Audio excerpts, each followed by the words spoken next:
तो आहार असा आहार की जो रक्ताच्या गाठी बनू देणार नाही. मग अशा प्रकारचा जो आहार असतो त्याच्यामध्ये सगळ्यात नंबर 1ला क्रमांकाला येतात मासे. आता जे म्हणतील आम्ही मांसाहारी नाही, मग ते कसे खाणार मासे? तर त्यांच्यासाठी पुढचे पदार्थ आहेत. परंतु हे मासे खाणं का आवश्यक असतं? ज्यांना चिकन मटण ह्याची सवय आहे त्यांनी त्याच्याऐवजी मासे खावे. जास्त मसाला जास्त तेल त्याच्यात वापरू नये. परंतु माशामध्ये ओमेगा 3 फॅटी ॲसिड असतं.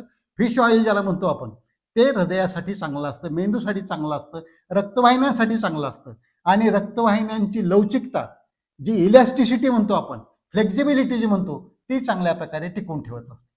तसंच दुसरं महत्त्वाचं आहे शाकाहारी लोकांसाठी आणि सगळ्यांसाठीच, की आंबूस फळं जी असतात, जी फळं चवीला आंबट लागतात, त्या पालेभाज्या असतील, फळभाज्या असतील, फळं असतील, पण त्यांची चव जर आंबट असेल किंवा आंबूस असेल तर ती सगळ्यात फळं चांगली असतात.